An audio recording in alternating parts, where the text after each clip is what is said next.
കുറിച്ച് അത് ചക്കിക്കൊത്ത ശങ്കരനാണ്. കാന്തപുരം ഉസ്താദിനോടുള്ള ദേഷ്യം കൊണ്ട് ബഹുമാനപ്പെട്ട അഹമ്മദ് ഹസ്രജിയെയും ഇവർ തള്ളിക്കളഞ്ഞു. ഇനി കേട്ടോ, ബാക്കി അയാൾ പറയട്ടെ. ഈ അഹമ്മദുൽ ഹസ്രജിയും ദാറുദ്ദീനൊക്കെ വന്നിരുന്നു. 10 കൊല്ലൊന്നും ആയിട്ടുണ്ടാവില്ല ഇന്ന്. പക്ഷെ അങ്ങനെ റസൂലുള്ളാഹിന്റെ മുടി കൈവശമുണ്ടെങ്കിൽ അതൊക്കെ അദ്ദേഹം പറയില്ലേ? വിദ്യാർത്ഥികളുമായോ ഞങ്ങളുടെ അഭിമന്യരായ VC ബഹാവുദ്ദീൻ ഉസ്താദുമാരുമായോ മറ്റുസ്താദുമാരുമായോ ഒക്കെ സംസാരിച്ചുകൊണ്ടിരിക്കുമ്പോ പറയില്ലേ? ഒന്നും പറഞ്ഞിട്ടില്ല. അതും അല്പം മോശമായി ആ തെളിവ് പിടിച്ചത്. കാരണം ഒരാള് ഒരു സ്ഥലത്ത് വന്നിട്ട് ഒരു കാര്യം പറഞ്ഞില്ലെങ്കിൽ അതൊന്നുമില്ല എന്ന് മനസ്സിലാക്കുന്നത് അപാര ബുദ്ധി തന്നെയാണ്. അപ്പോ ഇന്നലെ ഞങ്ങളോട് വാദപ്രതിവാദത്തിന്റെ വ്യവസ്ഥക്ക് വന്ന നമ്മളെ സലീം ഇർഫാനിക്കും അതുപോലെ ദാരിമിക്കും ഒന്നും ഭാര്യമാരുണ്ടാവൂല എന്ന് ഞങ്ങൾ മനസ്സിലാക്കുന്നു. കാരണം എന്താ? ഇന്നലെ 2 മണിക്കൂർ ഞങ്ങളെ കൂടെ ഇരുന്നിട്ട് ഞങ്ങൾക്ക് ഭാര്യയുണ്ട് എന്നൊരു വാക്ക് അവര് പറഞ്ഞിട്ടില്ല. അതുകൊണ്ട് അതുണ്ടാവൂല എന്ന് നിങ്ങൾ മനസ്സിലാക്കണം എന്നാണോ നിങ്ങൾ പറയുന്നത്? എന്താണ് ഇവർക്ക് പറ്റിയത്? നമ്മൾ പറയാത്തതൊക്കെ ഇല്ല എന്നാണോ? ഇനി കേട്ടോളൂ, അയാൾ അനുഭവത്തിലേക്ക് വരാം. പിന്നീട് വന്നു ചേർന്ന മുടിയാണ് എന്നുള്ളതിന് 101% തെളിവുകൾ ഇവിടെ എമ്പാടുണ്ടെന്നർത്ഥം. അങ്ങനെ ചുരുക്കി പറയും, മുടി ഉണ്ട് എന്ന് കേട്ടു, നമ്മളത് ബർക്കത്ത് മുടി ഉണ്ടെങ്കിൽ അത് കാണണം, അത് ബർക്കത്തെടുക്കണം എന്ന് ഉദ്ദേശിച്ച് തന്നെ ആ ദുബായ് അബുദാബിക്ക് പോയത് കൃത്യമായി ഓർക്കുന്നുണ്ട് ഞാൻ. സനത് വേണ്ടേ മൊയിലാരെ? സനത് വേണ്ടേ? എങ്ങനെ നിങ്ങൾ ബർക്കത്തെടുക്കല്? ഒരു മുടിയുണ്ട് എന്ന് കേട്ടേക്ക് ഓടിപ്പോകലാ തന്നെ? അപ്പൊ സനത് വേണ്ട. അത് ഇവിടെ എത്തിയപ്പോഴാ സനത് വേണ്ടി വന്നത്. കേട്ടോ, ഓർക്കുന്നുണ്ട് ഞാൻ സംഭവം. ഒരുപാട് ഓർമ്മയുടെ അല്ലെങ്കിൽ പിന്നെ വിസ്മൃതിയുടെ മാറാലക്കെട്ടുകളൊന്നും കെട്ടാനുള്ള സമയമായിട്ടില്ല. മാസങ്ങളെ ആയിട്ടുള്ളൂ. 2009 വിവരം കേട്ട് ഞങ്ങൾ നോമ്പ് തുറ ദുബൈയിൽ നിന്ന് കഴിഞ്ഞ് അബുദാബിയിലേക്ക് ഞങ്ങൾ പോയി. 2 വണ്ടിക്ക് ഞങ്ങൾ സുഹൃത്തുക്കൾ പോയ ആൾക്കാരെ പേരൊന്നും ഇവിടെ പറയുന്നത് പ്രസക്തമല്ലാത്തത് കൊണ്ട് ഞാനത് മുതിരിയല്ല, ഒക്കെ ഉണ്ടായതാണെന്നർത്ഥം. അങ്ങനെ ഞങ്ങൾ പോയി. ഇശാ നിസ്കാരത്തിന് ഞങ്ങൾ കുറച്ച് മസ്ബൂക്കങ്ങളായിട്ട് ആ പള്ളിയിലെത്തി. ഇശാ നിസ്കാരം തറാവിഹോട് നിർവഹിച്ചു. അത് കഴിഞ്ഞ് വളരെ സുന്ദരമായൊരു മജ്ലിസിന്റെ സദസ്സാണ്. ആ മജ്ലിസിന്റെ സദസ്സിൽ അങ്ങ് എത്തിച്ചേരുമ്പോൾ തന്നെ റസൂലുള്ളാഹിന്റെ മുടി ഇവിടെ ഒന്നൊന്നുമല്ലട്ടോ, കുറച്ചുണ്ടിട്ടോ എന്ന് നേരത്തെ ആ പ്രദർശന വേളയിൽ പങ്കെടുത്ത ചില ആളുകളിൽ നിന്ന് അറിയാൻ കഴിഞ്ഞപ്പോൾ ഞാൻ അപ്പം തന്നെ ഒരു ശ്രമം നടത്തി. ഇന്ന് ഒന്നെങ്കിലും നമുക്ക് കിട്ടുമോ, ഒന്നെങ്കിലും നമ്മൾ കിട്ടുമോന്ന് ശ്രമം നടത്തി. അവിടെ ഒരു പോയിന്റ് കൂടി ഉണ്ട് കേട്ടോ. എന്താണെന്നറിയോ? ഒന്നല്ല, കൂടുതൽ മുടിയുണ്ട് എന്നറിഞ്ഞിട്ടും ഉപരെന്ത് ചെയ്തു? ശ്രമം നടത്തി എന്നാ പറഞ്ഞത്. നിങ്ങൾ അടിവരയിടണം. ഇവിടെ കഴിഞ്ഞിട്ടില്ല, ഇനിയും വരാൻ പോകുന്നേ ഉള്ളൂ. എന്താണ് ഇയാൾക്ക് പറ്റിപ്പോയത്?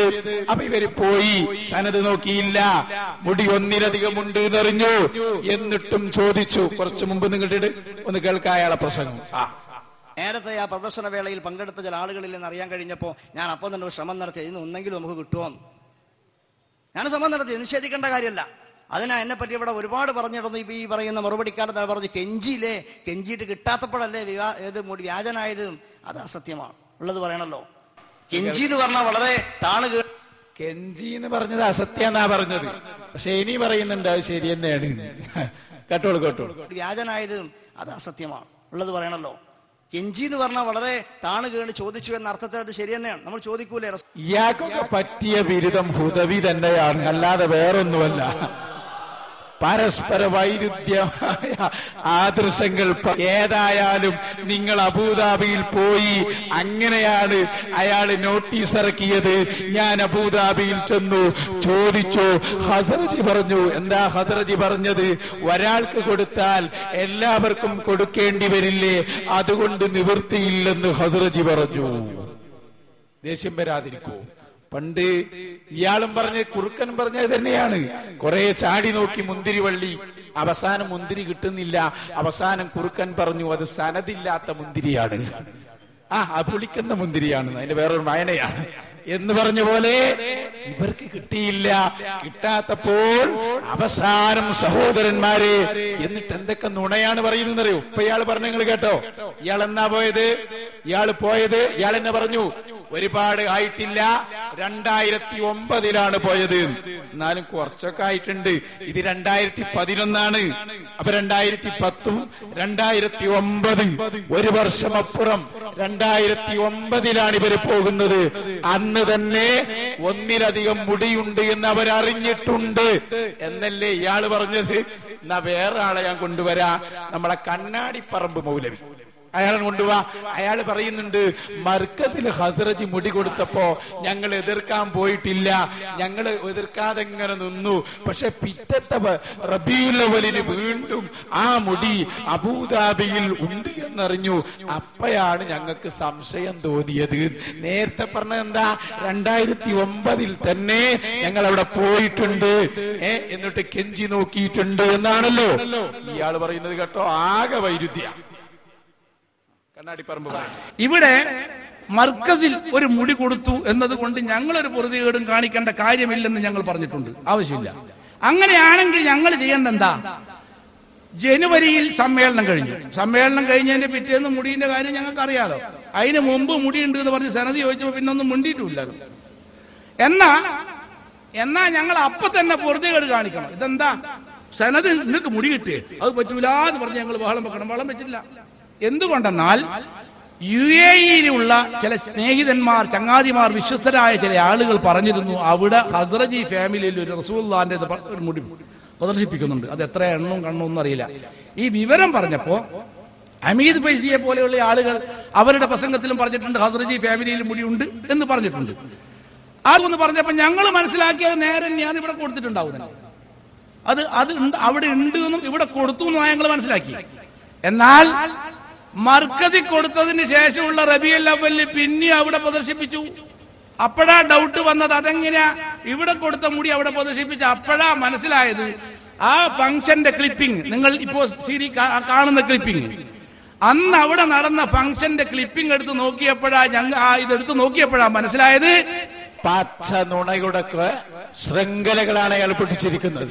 അപ്പയാ മനസ്സിലായത്, അല്ല 2009 ഞാൻ അവിടെ പോയി എന്നും ഒന്നിലധികം മുടി അവിടെ ഉണ്ട് എന്നും നിങ്ങളുടെ ഹുദവിയാണ് പറഞ്ഞത്. എന്നിട്ട് ഇയാളെ വക ഒരു പച്ച നുണ. എന്താണത്? ഞങ്ങൾ എതിർക്കാൻ പോയിട്ടില്ല. എതിർക്കാൻ പോയിട്ടുണ്ട് സഹോദരന്മാരെ. നിങ്ങൾക്കറിയുമോ, ഇവിടെ മർക്കസിന്റെ സമ്മേളനം കഴിഞ്ഞു. തൊട്ടടുത്ത ദിവസം ജാമിഅ നൂരിയയുടെ സമ്മേളനമാണ് പട്ടിക്കാട് വെച്ച്. ആ സമ്മേളനത്തിൽ വെച്ച് തന്നെ അമ്പലക്കടവ് പറഞ്ഞു, അതിന്റെ കാര്യം പോയിട്ടോ പറഞ്ഞു. സ്വീകരിച്ചില്ല. അവർ സ്വീകരിക്കാൻ കഴിഞ്ഞതുമില്ല. ഒന്നുമില്ല, ചോദ്യം ചോദിക്കാനുള്ളവർക്ക് ഇവിടെ ഓക്കെയാണ്. നിങ്ങളിപ്പോ വന്നാൽ ഞങ്ങളിതിപ്പോ നിർത്തും, നിങ്ങളെ കാത്തിരിക്കുകയാണ്. നിങ്ങൾ ചോദ്യകർത്താക്കൾ വരുന്നത് വളരെ ആഗ്രഹിക്കുകയാണ്. അപ്പൊ സഹോദരന്മാരെ ശ്രദ്ധിച്ചോ, പട്ടിക്കാട്ട് സമ്മേളനത്തിൽ വെച്ച് തന്നെ ഇവർ എതിർത്തിട്ടുണ്ട്. ഒരന്വേഷണവും ഇവർ നടത്തിയിട്ടില്ല. ഇത് വളരെ വ്യക്തമായി നിങ്ങൾ മനസ്സിലാക്കണം. ഇനി അടുത്ത് വെക്ക് അമ്പലക്കട പൈസയും പറയുന്നുണ്ട്, ഞങ്ങൾ പട്ടിക്കാട് വെച്ചൊന്നും പറഞ്ഞിട്ടില്ല കേട്ടോ. ആ കാന്തപുരത്തിന് പ്രവാചക തിരുമേനി സ്വല്ലല്ലാഹു അലൈഹി വസല്ലം മുടി അവിടെ ഉണ്ട് എന്ന് പറയുന്ന ആ മുടി തന്നെ കൈമാറിയോ? എന്തായി സംഭവിച്ചത്? സ്വാഭാവികമായും എന്നോട് പട്ടിക്കാട് ജാമിഅ നൂരിയ അറബി കോളേജിൽ വെച്ച് നമ്മുടെ പ്രിയപ്പെട്ട വിദ്യാർത്ഥി സുഹൃത്തുക്കൾ പറഞ്ഞു, ഉസ്താദെ അതിനെ എതിർത്ത് പ്രസംഗിക്കണം തന്നു. ഞാൻ പറഞ്ഞു, എതിർത്ത് പ്രസംഗിക്കാൻ പറ്റൂല, അതിനെക്കുറിച്ച് പഠിക്കണം, കാരണം അങ്ങനെ മുടി. പട്ടിക്കാട് കുട്ടികളെ മനസ്സണ്ടിയിലങ്ങള് കണ്ടോ, കുമാരൻ മർക്കസിലെ മുടി കിട്ടിയപ്പോഴേക്കും മുപ്പരോട് പറഞ്ഞാലോ, നിങ്ങൾ എതിർത്ത് സംസാരിക്കണം. അപ്പൊ നിങ്ങൾ ഈ കുട്ടികളെ പാകപ്പെടുത്തിയ എടുത്ത രൂപാണിത് അല്ലേ? എന്നിട്ട് ഇത് കേട്ടോളൂ, ഇയാള് സത്യസന്ധനാണ്, ഇയാൾ നന്നാവാൻ നോക്കുക. ഓന്റെ മൗലവി കുറച്ചപ്പുറത്തേക്ക് ഞാൻ പറഞ്ഞു, എതിർത്ത് പ്രസംഗിക്കാൻ പറ്റൂല, അതിനെക്കുറിച്ച് മുടി ഉണ്ട്, ഞാൻ ശരിക്കും കേട്ടിട്ടുണ്ട്. നമ്മുടെ സത്യസന്ധതയാണത്. എന്ത് പിന്നീട് ഇക്കഴിഞ്ഞ കണ്ണുങ്ങള് അയാളെ സത്യസന്ധത എന്താ? പട്ടിക്കാട്ടെന്ന് കുട്ടികൾ പറഞ്ഞു. മർക്കസിന്റെ നേരെ പിറ്റേ ദിവസത്തുള്ള പരിപാടിയിൽ കുട്ടികൾ പറഞ്ഞു, നിങ്ങൾ എതിർത്ത് സംസാരിക്കണം. പക്ഷേ ഇയാൾ പറഞ്ഞത്രേ, ഞാൻ അങ്ങനെ പ്രസംഗിക്കൂല, അതെന്റെ സത്യസന്ധതയാണ്. എന്നാ സംഗതി എന്താണെന്നറിയോ? പട്ടിക്കാട് വെച്ച് തന്നെ അതിനെ എതിർത്ത് ഇയാൾ എന്നെ പ്രസംഗിച്ചിട്ടുണ്ട്. പച്ച നുണ പറഞ്ഞതാ. പട്ടിക്കാട്ട പ്രസംഗം എന്റെ കയ്യിലുണ്ട്. ഇല്ലാന്നാണോ നിങ്ങൾ മനസ്സിലാക്കിയത്? പട്ടിക്കാട്ട സമ്മേളനത്തിൽ ഇയാൾ പറയുന്നുണ്ട്, എന്താണ് മാറ്റർ, ഞാൻ അതുപോലെ പറഞ്ഞു തരാം. അയാൾ പറഞ്ഞു, ഇന്നലെ വേറൊരു മുടിയും കിട്ടിയിട്ടുണ്ട് എന്നാ കേട്ടത്, പക്ഷെ അത് സ്വപ്നം കണ്ടിട്ടാണ് ഇവിടെ എത്തിയത് എന്ന് പേരോട് പറയുന്നുണ്ട്. അതോടെ കഴിഞ്ഞു അതിന്റെ കാര്യം. അങ്ങനെയാണ് പട്ടിക്കാട് പറഞ്ഞത്. നോക്കൂ നിങ്ങൾ, അതോടെ കഴിഞ്ഞു അതിന്റെ കാര്യം. അതിന്റെ വീഡിയോ ഇവരിറക്കിയ CD-യിൽ ഇല്ലാത്തത് കൊണ്ട് നമ്മൾ അവിടെ നിന്ന് റെക്കോർഡ് ചെയ്ത ഓഡിയോ ആണ്. അത് ഞാൻ ചേന്നമംഗലൂർ പ്രസംഗിച്ചപ്പോ ഇട്ടുകൊടുത്ത അതേ ഭാഗം ഇവര് അങ്ങ് പട്ടിക്കാട്ട് പറഞ്ഞത്. പട്ടിക്കാട്ട് എതിർത്തിട്ടില്ല എന്നാണോ പറഞ്ഞത്? എന്നാ കേട്ടോ, അമ്പലക്കടവിന്റെ ശബ്ദം ഞാൻ നേരത്തെ പ്രസംഗിച്ച പ്രസംഗത്തിൽ നിന്ന് നിങ്ങൾക്കത് കേൾപ്പിച്ചു തരാം. സനതെല്ലാം പറയുന്ന ആൾക്കാർ കേട്ടോളൂ, ശോഭിക്കണ്ട. ഇപ്പൊ സനത് വായിച്ചു ഒന്നാമത്തെ മുടി അവിടെ ഉണ്ട്, രണ്ടാമത്തെ മുടിന്റെ സനത് ഞാൻ തോന്നി. അവരുടെ ഒന്നാമത്തെ മുടിന്റെ സനത് എടുത്ത് പോയത് ആളുകളൊന്നും വിശ്വസിക്കാനില്ല. മാത്രല്ല, ഞാൻ രണ്ടാമത്തെ മുടിനെ കുറിച്ച് ഞാൻ പറയുകയല്ല. രണ്ടാമത്തെ മുടി കൈമാറിയ അറബ് സഹോദരൻ കൃത്യമായി അതിന്റെ വിഷയങ്ങളൊക്കെ ചർച്ച ചെയ്ത് സമർപ്പിക്കുന്നുണ്ട്. ഇതൊക്കെ പരിഭാഷപ്പെടുത്തിയിട്ട് പേരോട് അബ്ദുറഹ്മാൻ സക്കാഫിന്റെ വക വിശദീകരണം. ഈ മുടി എങ്ങനെയാണ് വെളുത്തിയത് നിങ്ങൾക്ക് അറിയോ? ആ വിശദീകരണം, ഈ മുടിയോടെ എത്തിയത് മഹാനായ അറബ് സഹോദരന് മദീന മുനവ്വറയിൽ നിന്ന് അഷ്റഫുൽ ഖൽഖ് മുഹമ്മദ് മുസ്തഫ സ്വല്ലല്ലാഹു അലൈഹി വസല്ലം ഇത് കാന്തപുരത്തിൽ കൊടുക്കണം സ്വപ്നം കാണിച്ചു കൊടുത്തതാണ്. അപ്പൊ തന്നെ പോയത് നമ്മൾ പഠിച്ചിട്ടുണ്ട്. അപ്പൊ തന്നെ പോയി അതിന്റെ കാര്യം. അല്ലാഹുവിന്റെ ഹബീബ്, ലോകത്തിന്റെ നേതാവ് മുഹമ്മദുർ റസൂലുള്ളാഹി സല്ലല്ലാഹു അലൈഹി വസല്ലം തങ്ങൾ സ്വപ്നത്തിലൂടെ നിർദ്ദേശിച്ചു എന്ന് പറഞ്ഞിട്ട് ഇയാള് പറഞ്ഞത് അപ്പൊ തന്നെ പോയി അതിന്റെ കാര്യം. നോക്കൂ നിങ്ങൾ, പഠിച്ചിട്ടാണോ വിമർശിച്ചത്? അല്ല. അപ്പൊ കളവുകളുടെ ഘോഷയാത്രയാണ് യഥാർത്ഥത്തിൽ മൗലവിമാര് നടത്തിയത്. ഇനി ഞാൻ ഒന്നുകൂടി പറയട്ടെ. നമ്മൾ അസ്റാറുൽ ആസാരിൻ നബവിയ്യ നിങ്ങൾക്ക് ഈ കിതാബ് നിങ്ങൾക്കൊക്കെ പരിചയമുണ്ട്. ഇപ്പോ നമ്മളെ UAE-യിൽ നിന്ന് ആളുകൾ വിളിക്കുന്നത് അവിടെ ഏറ്റവും ചെലവുള്ള കിതാബാണ് അത്ര ഇത് അസ്റാറുൽ ആസാരിൻ നബവിയ്യ, ഇത് ഖസ്റജിയുടെ കിതാബാണ് എന്ന് പറഞ്ഞ് ചില വിദ്വാൻമാർ ഇവിടെ കൊണ്ടുവന്നതാണ്. നമ്മളെ കണ്ണാടിപ്പറമ്പ് തന്നെ ഈ കിതാബ് ഉയർത്തിപ്പിടിച്ചു പണ്ട് പ്രസംഗിച്ചത്. നിങ്ങൾ കേട്ടോളൂ, ഈ കിതാബിന്റെ മുസന്നിഫ് ആരാണ് എന്ന് പോലും പറയാതെ അയാൾ നടത്തിയ പ്രഭാഷണമെന്ന് കേട്ടോളൂ. അഹ്മദ് ഖസ്റജി പ്രസിദ്ധീകരിക്കുന്ന കിതാബിൽ, അഹ്മദ് ഖസ്റജിയുടെ ചെലവിൽ പ്രസിദ്ധീകരിക്കുന്ന കിതാബിൽ ഇത്രയൊക്കെ പറഞ്ഞിട്ട് ഈ ആവശ്യത്തിന് വേണ്ടി എഴുതിയ കിതാബിൽ, ഈ ആസാറുകൾ പ്രചരിപ്പിക്കാനും ആസാറിന്റെ തബറുക്ക് പറയാനും പ്രചരിപ്പിച്ച കിതാബിൽ 2009 ഈ കഴിഞ്ഞ 3 വർഷം മുമ്പ് പ്രസിദ്ധീകരിച്ച് തബഅത്തു സാലിസ്, അതിനു മുമ്പുള്ളത് ബഹാവുദ്ദീൻ ഉസ്താദിന്റെ അടുത്തുണ്ട് അതിന്റെ കോപ്പി. അങ്ങനെ പ്രസിദ്ധീകരിച്ച ഈ കിതാബിൽ എവിടെയും അവരുടെ കുടുംബത്തിലുള്ള ഒരു മുടിയുടെ കാര്യം പറയാഞ്ഞത് എന്തുകൊണ്ട്? അതാണ് ചോദ്യം. ഭയങ്കര ചോദ്യം. ആലമുൽ അർവാഖാണ് മുട്ടിപ്പോവും. ആജാതി ചോദ്യ പൊട്ടപ്പോയത്തെന്നല്ലാതെ എന്താ?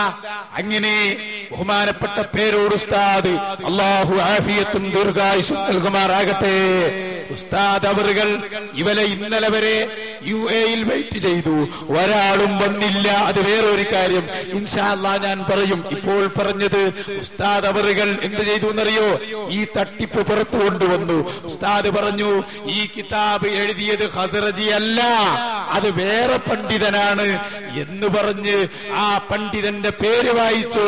ഇപ്പോഴതാ കോട്ടക്കലിൽ വന്നിട്ട് മിസ്റ്റർ കണ്ണാടിപ്പറമ്പ് ഇതിന്റെ മുസന്നിഫിനെ പറയുന്നു, കുമ്പസരിക്കുന്നു.